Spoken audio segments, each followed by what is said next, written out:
বুড়ি তিস্তা নদী পুনরুৎখননের প্রকল্প বাস্তবায়নের শুরুতেই বাধা ও হামলার মুখে পড়েন সংশ্লিষ্ট কর্মকর্তারা ও ঠিকাদারি প্রতিষ্ঠান। সেই থেকে বন্ধ রয়েছে গুরুত্বপূর্ণ এই প্রকল্প।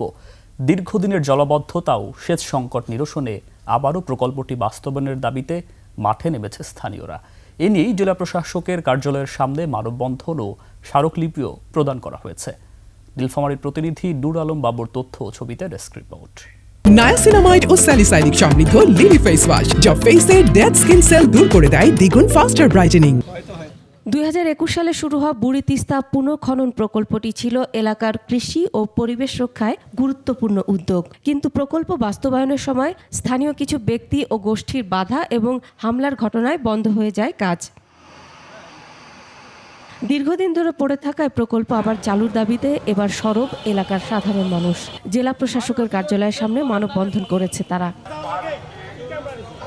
স্থানীয়দের অভিযোগ, একটি মহল প্রকল্প এলাকাকে নিজেদের ব্যক্তিগত জলাশয় দাবি করে বিভ্রান্তিকর তথ্য ছড়াচ্ছে। এতে উন্নয়ন কাজে বাধা সৃষ্টি হচ্ছে। প্রায় 200 পরিবারের জন্য লক্ষাধিক মানুষের এই পানি সংকট হয়েছে। এই পাম্প দিয়ে যদি আমরা আবাদ করি আমাদের প্রচুর অর্থনৈতিক আমরা সংকটে পড়ি। এটা যদি খনন করা হয় তাহলে নদীগুলো যদি চালু হয় আমাদের যে কৃষকদের জীবন বাঁচবে। এটা পানি না হয় আমরা অনেক দুর্যোগে পড়ে গেছি।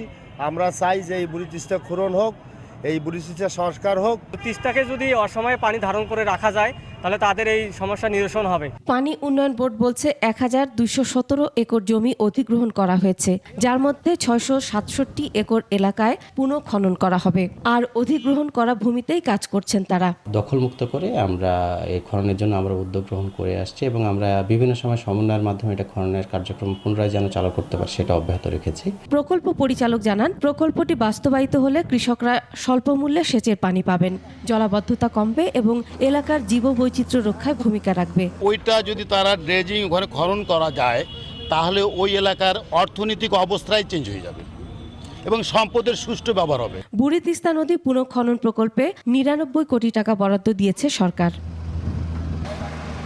Masuma Lisa, desk report, 21 television.